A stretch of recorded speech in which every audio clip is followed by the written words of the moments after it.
एक वृद्ध भिक्षु और एक युवा भिक्षु दोनों नदी किनारे से चले जा रहे थे। तभी उन्होंने देखा कि एक युवती नदी में डूब रही है और बचाओ बचाओ के लिए आवाज दे रही है। युवा भिक्षु तुरंत नदी में कूदा और युवती को नदी से बाहर निकाल लाया। इस तरह से उसने उस युवती को बचा लिया। इतने में वृद्ध भिक्षु गर्म हो गए। अरे, तुमने उस महिला को छू लिया, अब मैं तुम्हें बुद्ध से कहूंगा और तुम्हें दंड प्रायश्चित दिलवाऊंगा। दोनों बुद्ध के सामने पहुंचे। वृद्ध भिक्षु ने कहा, भंते, इसको दंड मिलना चाहिए। बुद्ध ने पूछा, क्यों? वृद्ध भिक्षु ने कहा, इस बात का कि इसने युवती को उठाकर नदी से बाहर रखा, इसने उसे छू लिया, इसका ब्रह्मचर्य नहीं रहा, इसलिए इसे प्रायश्चित मिलना चाहिए। बुद्ध ने कहा, प्रायश्चित पहले तुम ले लो।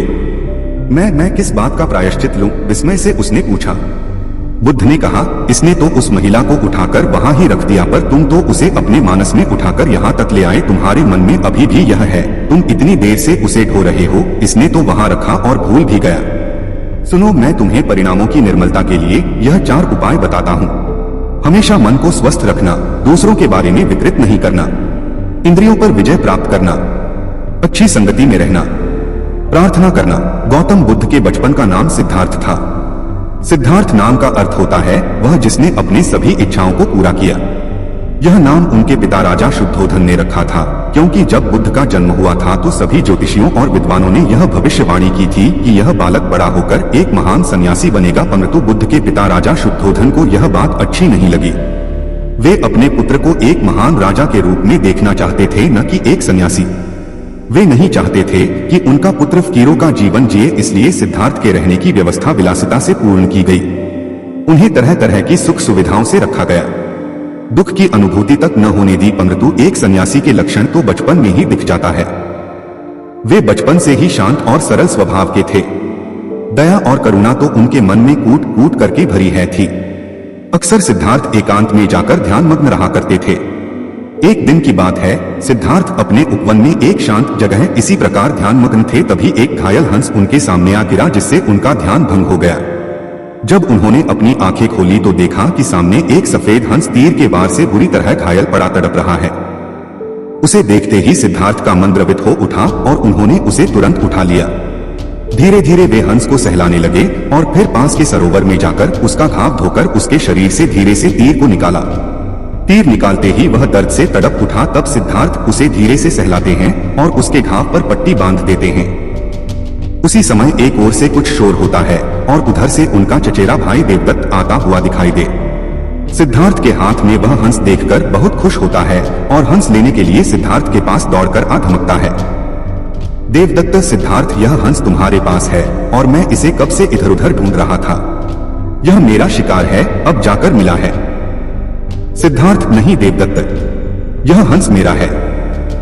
यह तो कब का दम तोड़ देता अगर मैं समय पर इसका इलाज न करता। देवदत्त, दम तोड़ देता तो क्या, यह तो मेरा शिकार है, मैंने इसे इसलिए तो मारा है। तुम जबरदस्ती मेरे शिकार को हड़पना चाहते हो। इस तरह दोनों भाइयों में उस हंस के लिए वाद विवाद होने लगा और धीरे धीरे बात बढ़ गई। तब दोनों ने मिलकर फैसला किया कि यह हंस किसका है। इस बात का निर्णय महाराज शुद्धोधन के पास जाकर ही होगा और दोनों भाई राजदरबार में गए। वहां उन दोनों ने अपना अपना तर्क महाराज के सामने रखा। महाराज शुद्धोधन विचार करके बोले, चूंकि यह हंस देवदत्त का शिकार है, इसलिए इस पर पहला अधिकार देखा जाए तो देवदत्त का है। परंतु सिद्धार्थ ने इसकी जान बचाई है और मारने वाले से बड़ा बचाने वाला होता है, इसलिए यह हंस सिद्धार्थ का हुआ। महाराज शुद्धोधन का निर्णय सुनकर सिद्धार्थ की आंखों में एक चमक आ गई और वे उस हंस के शरीर पर धीरे से अपना हाथ रख सहलाने लगे। एक दिन बुद्ध प्रातः भिक्षुओं की सभा में पधारे। सभा में प्रतीक्षारत उनके शिष्य यह देख चकित हुए कि बुद्ध पहली बार अपने हाथ में कुछ लेकर आए थे। उनके हाथ में एक रुमाल था। बुद्ध के हाथ में रुमाल देखकर सभी समझ गए कि इसका कुछ विशेष प्रयोजन होगा। बुद्ध अपने आसन पर विराजे। उन्होंने किसी से कुछ न कहा और रुमाल में कुछ दूरी पर 5 गांठें लगा दी। सब उपस्थित यह देख मन में सोच रहे थे कि अब बुद्ध क्या करेंगे, क्या कहेंगे। बुद्ध ने उनसे पूछा, कोई मुझे यह बता सकता है कि क्या यह वही रुमाल है जो गांठें लगने के पहले था? शारिपुत्र ने कहा, इसका उत्तर देना कुछ कठिन है। एक तरह से देखें तो रुमाल वही है, क्योंकि इसमें कोई परिवर्तन नहीं हुआ है। दूसरी दृष्टि से देखें तो पहले इसमें 5 गांठ नहीं लगी थी, अतः यह रुमाल पहले जैसा नहीं रहा। और जहां तक इसकी मूल प्रकृति का प्रश्न है, वह अपरिवर्तित है। इस रुमाल का केवल बाह्य रूप ही बदला है, इसका पदार्थ और इसकी मात्रा वही है। तुम सही कहते हो शारिपुत्र, बुद्ध ने कहा। अब मैं इन गांठों को खोल देता हूँ। यह कहकर बुद्ध रुमाल के दोनों सिरों को एक दूसरे से दूर खींचने लगे। तुम्हें क्या लगता है शारिपुत्र, इस प्रकार खींचने पर क्या मैं इन गांठों को खोल पाऊंगा? नहीं तथागत, इस प्रकार तो आप इन गांठों को और अधिक सघन और सूक्ष्म बना देंगे और ये कभी नहीं खुलेंगी, शारिपुत्र ने कहा।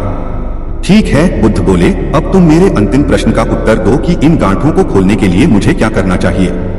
शारिपुत्र ने कहा, तथागत, इसके लिए मुझे सर्वप्रथम निकटता से यह देखना होगा कि ये गांठें कैसे लगाई गई हैं। इसका ज्ञान किए बिना मैं इन्हें खोलने का उपाय नहीं बता सकता। तुम सत्य कहते हो शारिपुत्र, तुम धन्य हो, क्योंकि यही जानना सबसे आवश्यक है। आधारभूत प्रश्न यही है। जिस समस्या में तुम पड़े हो उससे बाहर निकलने के लिए यह जानना जरूरी है कि तुम उससे ग्रस्त क्यों कर हुए। यदि तुम यह बुनियादी व मौलिक परीक्षण नहीं करोगे तो संकट अधिक ही गहराएगा। लेकिन विश्व में सभी ऐसा ही कर रहे हैं। वे पूछते हैं, हम काम, क्रोध, लोभ, मोह, अहंकार, परिग्रह आदि वृत्तियों से बाहर कैसे निकलें, लेकिन वे यह नहीं पूछते कि हम इन वृत्तियों में कैसे पड़े। बुद्ध का चचेरा भाई देवदत्त सदा ही बुद्ध को नीचा दिखाने की चेष्टा में लगा रहता था, मगर उसे हमेशा मुंह की ही खानी पड़ती थी। एक बार बुद्ध जब कपिलवस्तु पहुंचे तो अनेक कुलीन शाक्यवंशी राजकुमार उनके अनुयायी बने। देवदत्त भी उनमें से एक था। कुछ समय पश्चात देवदत्त ने भी कुछ जादुई शक्तियां प्राप्त की और एक बार उनका प्रदर्शन मगध के भावी सम्राट अजातशत्रु के समक्ष किया। वहां वह एक शिशु के रूप में प्रकट हुआ जिसने सांप की मेखला बांधी हुई थी। तभी से अजातशत्रु उसे परम आदर की दृष्टि से देखा करता था। कुछ दिनों के बाद देवदत्त मगध से लौटकर जब संघ में वापस आया तो उसने स्वयं को बुद्ध से श्रेष्ठ घोषित किया और संघ का नेतृत्व करना चाहा। भिक्षुओं को बुद्ध से विमुख करने के लिए उसने यह कहा है कि बुद्ध तो बूढ़े हो चुके थे और सठिया गए हैं। किंतु भिक्षुओं ने जब उसकी कोई बात नहीं सुनी तो वह बुद्ध और संघ दोनों से द्वेष रखने लगा। खिन्न होकर वह फिर वापस मगध पहुंचा और अजातशत्रु को महाराज बिंबिसार का वध करने के लिए प्रेरित किया, क्योंकि बिंबिसार बुद्ध और बौद्धों को प्रचुर प्रश्रय प्रदान करते थे। प्रारंभिक दौर में बिंबिसार को मरवाने की उसकी योजना सफल नहीं हुई। अतः उसने 16 धनुर्धारियों को बुद्ध को मारने के लिए भेजा, किंतु बुद्ध के व्यक्तित्व से प्रभावित हो सारे उनके ही अनुयायी बन गए। क्रोध में देवदत्त ने तब बुद्ध पर ग्रीककूट पर्वत की चोटी से एक चट्टान लुढ़काया, जिसे पहाड़ से ही उत्पन्न हो 2 बड़े पत्थरों ने रास्ते में ही रोक दिया। देवदत्त के क्रोध की सीमा न रही। उसने एक दिन मगध राज के अस्तबल में जाकर एक विशाल हाथी नालगिरी को ताड़ी पिलाकर बुद्ध के आगमन के मार्ग में भेज दिया। नालगिरी के आगमन से सड़कों पर खलबली मच गई और लोग जहां तहां भाग खड़े हुए। तभी बुद्ध भी वहां से गुजरे। ठीक उसी समय एक घबराई महिला अपने बच्चे को हाथी के सामने ही छोड़ भाग खड़ी हुई। जैसे ही नालगिरी ने बच्चे को कुचलने के लिए अपने पैर बढ़ाए, बुद्ध उसके ठीक सामने जा खड़े हुए। उन्होंने हाथी के सिर को थपथपाया। बुद्ध के स्पर्श से नालगिरी उनके सामने घुटने टेक कर बैठ गया। नालगिरी हाथी की इस घटना से देवदत्त मगध में बहुत अप्रिय हुआ और उसे तत्काल ही नगर छोड़कर भागना पड़ा। महात्मा बुद्ध प्रवचन सभा में आकर मौन बैठ गए। शिष्य समुदाय उनके इस मौन के कारण चिंतित हुए कि कहीं वे अस्वस्थ तो नहीं हैं। आखिर एक शिष्य ने पूछ ही लिया, भंते, आप आज इस तरह मौन क्यों हैं? वे नहीं बोले तो दूसरे शिष्य ने फिर पूछा, गुरुदेव आप स्वस्थ तो हैं? बुद्ध फिर भी मौन ही बैठे रहे। इतने में बाहर से एक व्यक्ति ने जोर से पूछा, आज आपने मुझे धर्मसभा में आने की अनुमति क्यों नहीं दी? बुद्ध ने कोई उत्तर नहीं दिया और आंखें बंद कर ध्यान मग्न हो गए। वह बाहर खड़ा व्यक्ति और जोर से बोला, मुझे धर्मसभा में क्यों नहीं आने दिया जा रहा है? धर्मसभा में बैठे बुद्ध के शिष्यों में से एक ने उसका समर्थन करते हुए कहा, भंते, उसे धर्मसभा में आने की अनुमति प्रदान कीजिए। महात्मा बुद्ध ने आंखें खोली और बोले, नहीं, उसे अनुमति नहीं दी जा सकती है क्योंकि वह अछूत है। अछूत? मगर क्यों? सारे शिष्य सुनकर आश्चर्य में पड़ गए कि भंते यह छुआछूत कब से मानने लग गए। महात्मा बुद्ध ने शिष्य समुदाय के मन के भावों को ताड़ते हुए कहा, हाँ, वह अछूत है। वह आज अपनी पत्नी से लड़कर आया है। क्रोध से जीवन की शांति भंग होती है। क्रोधी व्यक्ति मानसिक हिंसा करता है। इस क्रोध के कारण ही शारीरिक हिंसा होती है। क्रोध करने वाला अछूत होता है क्योंकि उसकी विचार तरंगे दूसरों को भी प्रभावित करती हैं। उसे आज धर्मसभा से बाहर ही रहना चाहिए। उसे वहां खड़े रहकर पश्चाताप की अग्नि में तप कर शुद्ध होना चाहिए। शिष्यगण समझ गए कि अस्पृश्यता क्या है और अछूत कौन है। उस व्यक्ति को भी बहुत पश्चाताप हुआ। उसने कभी भी क्रोध न करने का प्रण लिया। बुद्ध ने उसे धर्मसभा में आने की अनुमति प्रदान की। बुद्ध ने कहा, भाग्य के भरोसे बैठने वालों, पुरुषार्थ करो। जीवन में भूभाग्य का महत्व है, लेकिन भाग्य के भरोसे बैठकर अपने अमूल्य समय को बर्बाद मत करो, क्योंकि पुरुषार्थ करने से तो भाग्य की रेखाएं बदल जाती हैं। भाग्य क्या है? आज किया गया कर्म ही तुम्हारा भाग्य बनता है। कर्म के द्वारा जो बीज बोओगे, फसल भी उसी की मिलेगी। जैसा कर्म तुम आज करोगे, वैसा ही तुम्हारा भविष्य होगा। सौभाग्य और दुर्भाग्य तुम्हारे ही हाथ में है। कर्म की प्रधानता को समझना होगा कि जैसा कर्म होगा, वैसा ही फल मिलेगा। जीवन को सफल बनाने के लिए पाप और पुण्य का बड़ा महत्व है। पूरी सावधानी रखो कि पाप होने न पाए, क्योंकि पाप की सजा जरूर मिलती है। यह जीवन पिछले पापों से छुटकारा पाने के लिए और दूसरे नए पापों से बचने के लिए मिला है, और कोशिश करो हमसे पुण्य कर्म हो। तुम अपने जीवन को धर्म के मार्ग पर चलाओ। तुम्हारे किए हुए पुण्यों से धर्म को शक्ति मिलती है। यह मानव का जीवन बड़े काम का है। इसे सावधानी पूर्वक जीना चाहिए। अगर तुम गलतियां करोगे तो आगे चलकर पशु पक्षियों वाले कपड़े पहनने पड़ेंगे। संसार के नश्वर पदार्थों की इच्छा मत करना, क्योंकि इच्छा का फल बहुत दुख देता है। अच्छे अच्छे कर्म करो। उन कर्मों को करके अहंकार मत करना। अहंकार के मार्ग में अंधेरा होता है और अंधेरे में ठोकरें लगती हैं। संसार दुखालय है, अर्थात दुख खून से भरा हुआ है। संसार से प्रेम मत करना, बल्कि अपने मन से पापों को बाहर निकालो और सदा सावधान रहो कि कोई पाप न होने पाए। मनुष्य का जीवन मिला है तो इसको सावधानी पूर्वक व्यतीत करना। अपने जीवन में आलस्य को आने मत देना, क्योंकि यह जीवन बहुत अनमोल है। पशुओं से पूछो कि मनुष्य जीवन का क्या महत्व है। पशुओं के जीवन में तो लेश मात्र भी सुख नहीं है। वे सोचते हैं कि हम कब मनुष्य बनेंगे। सर्दी में रजाई और गर्मी में पंखा होगा। कब हम परोपकार करके अपना जीवन सफल बनाएंगे। जो मनुष्य हैं, वे अपनी मानवता को संभाल कर रख नहीं पा रहे हैं, बल्कि संसार के सुखों की अंधी दौड़ में दौड़ रहे हैं। वे नहीं जान पा रहे हैं कि हमारी मृत्यु हमारे पीछे पीछे आ रही है। मानव जीवन पाया है, बहुत अच्छी बात है। अच्छे अच्छे कर्म करो ताकि मन पवित्र हो जाए, क्योंकि पवित्र मन ही आत्मा को पा सकता है। अपने मन को शरीर में ही फंसाकर मत रखो, क्योंकि शरीर आज है, कल रहेगा या नहीं, यह किसी को भी मालूम नहीं है। शरीर आज नहीं तो कल मिटेगा, किंतु आत्मा सदा अमर है। शरीर को आयु कुछ वर्षों की है, परंतु आत्मा अनंत है। वह तीनों कालों में है। आत्मा पहले भी था, अब भी है और बाद में भी रहेगा। वह शाश्वत है, सनातन है, सूक्ष्म से भी सूक्ष्म है। संसार की सारी शक्तियां उसी से सत्ता पाती हैं। तुम मनुष्य बने हो। विचार करो कि तुम कौन हो। जब तक यह समझ में नहीं आएगा कि तुम कौन हो, तब तक तुम भटकते रहोगे। जब तक तुम अपनी भूल में सुधार नहीं करोगे, तब तक तुम शांति को प्राप्त नहीं कर सकते।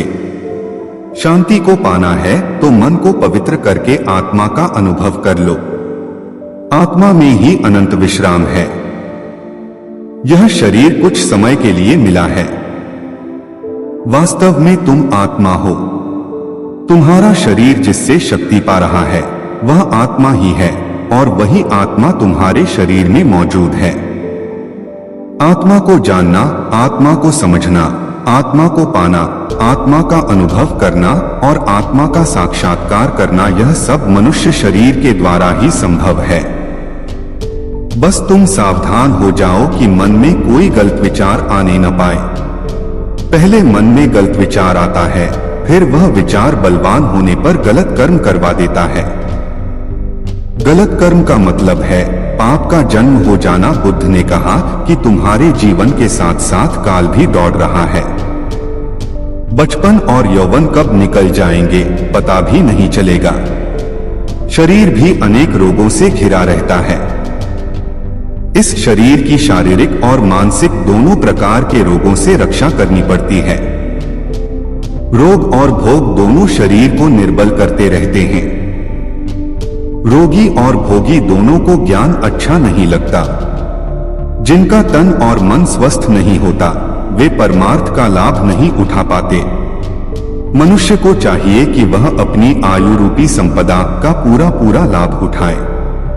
अगर मनुष्य चाहे तो अपने जीवन में अच्छे कर्म करके श्रेष्ठ प्रगति कर सकता है। जीवन में संयम को धारण करें, व्यर्थ की कामनाओं का त्याग करें, ज्ञान का दीपक जलाकर कामनाओं का विसर्जन करें। क्रोध को आग समझकर उससे सदा दूर रहना चाहिए। सदा ज्ञान गंगा का संग करो, क्योंकि शुभ विचार ही समस्त समस्याओं का समाधान है।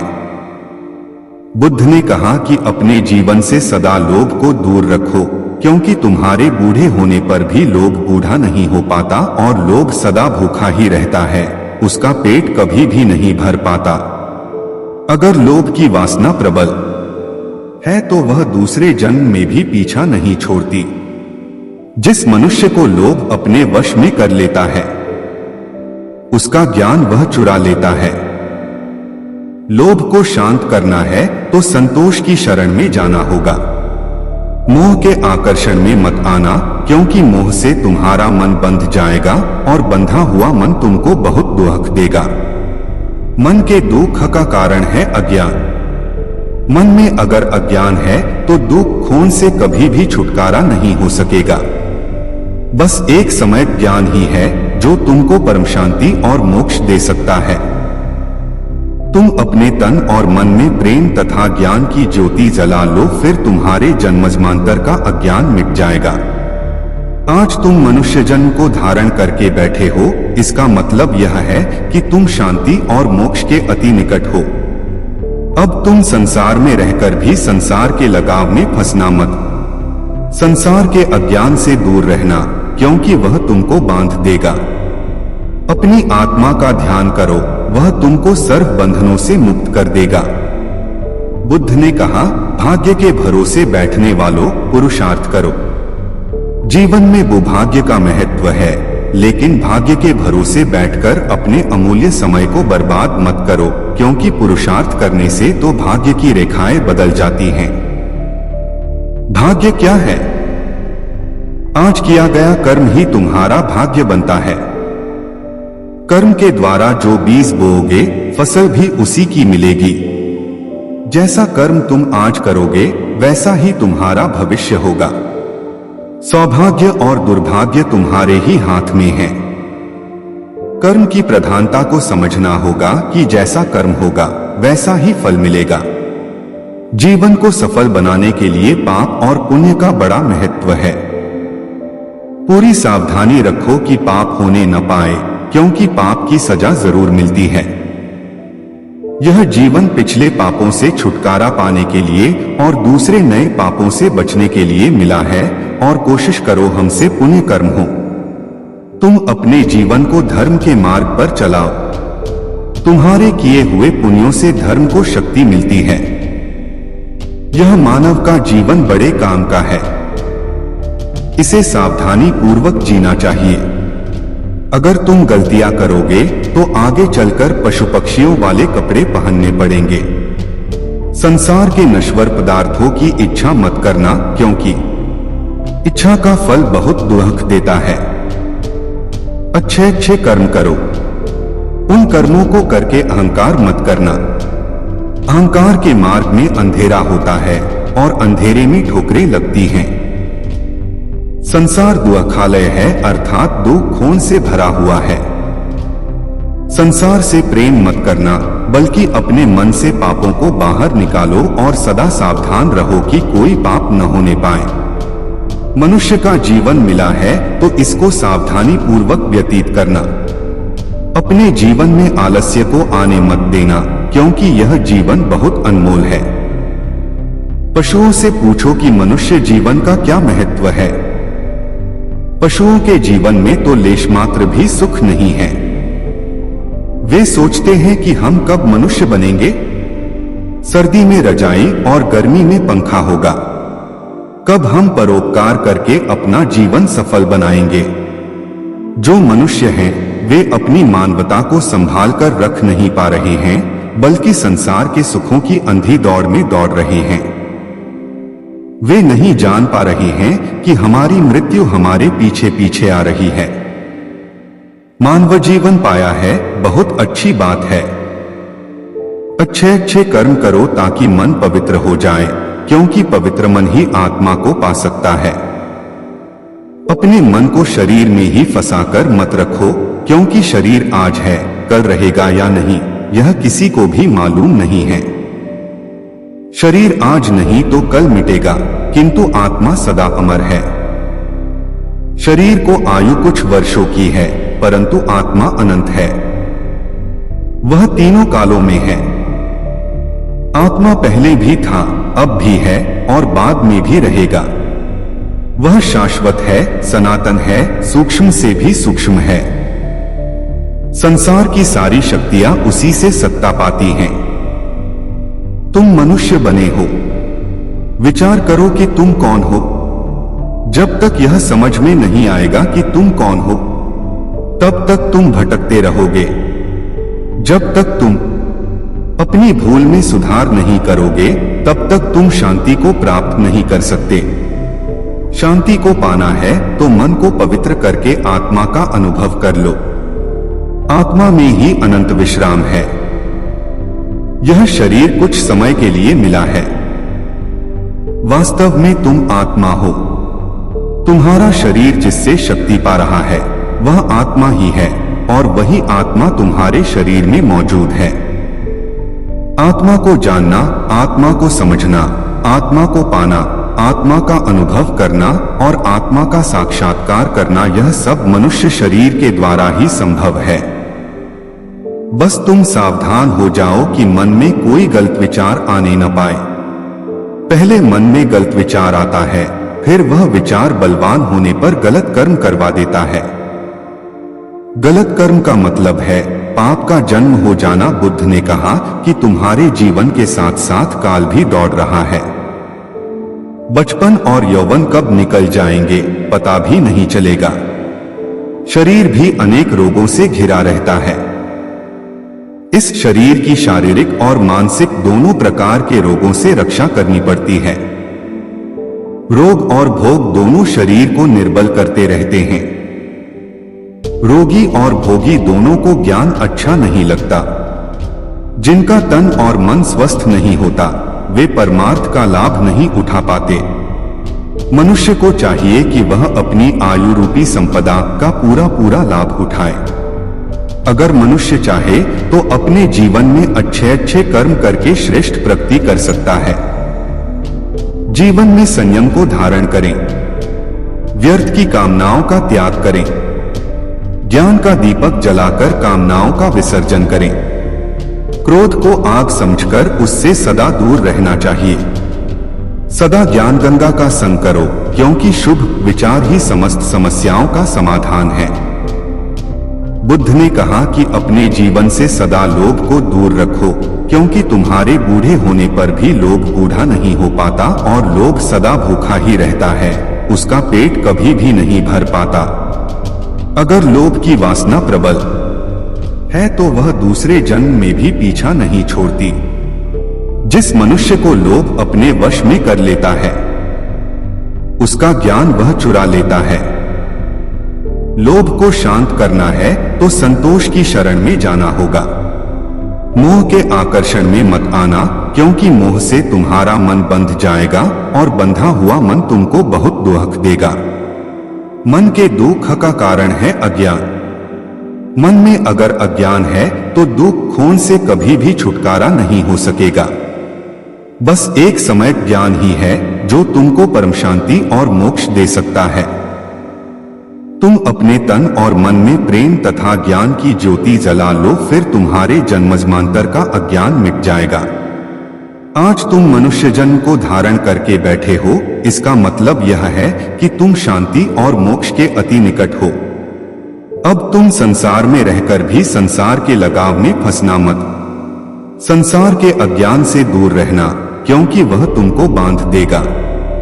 अपनी आत्मा का ध्यान करो, वह तुमको सर्व बंधनों से मुक्त कर देगा। बुद्ध ने कहा, भाग्य के भरोसे बैठने वालों, पुरुषार्थ करो। जीवन में भूभाग्य का महत्व है, लेकिन भाग्य के भरोसे बैठकर अपने अमूल्य समय को बर्बाद मत करो, क्योंकि पुरुषार्थ करने से तो भाग्य की रेखाएं बदल जाती हैं। भाग्य क्या है? आज किया गया कर्म ही तुम्हारा भाग्य बनता है। कर्म के द्वारा जो बीज बोओगे, फसल भी उसी की मिलेगी। जैसा कर्म तुम आज करोगे, वैसा ही तुम्हारा भविष्य होगा। सौभाग्य और दुर्भाग्य तुम्हारे ही हाथ में है। कर्म की प्रधानता को समझना होगा कि जैसा कर्म होगा, वैसा ही फल मिलेगा। जीवन को सफल बनाने के लिए पाप और पुण्य का बड़ा महत्व है। पूरी सावधानी रखो कि पाप होने न पाए, क्योंकि पाप की सजा जरूर मिलती है। यह जीवन पिछले पापों से छुटकारा पाने के लिए और दूसरे नए पापों से बचने के लिए मिला है, और कोशिश करो हमसे पुण्य कर्म हो। तुम अपने जीवन को धर्म के मार्ग पर चलाओ।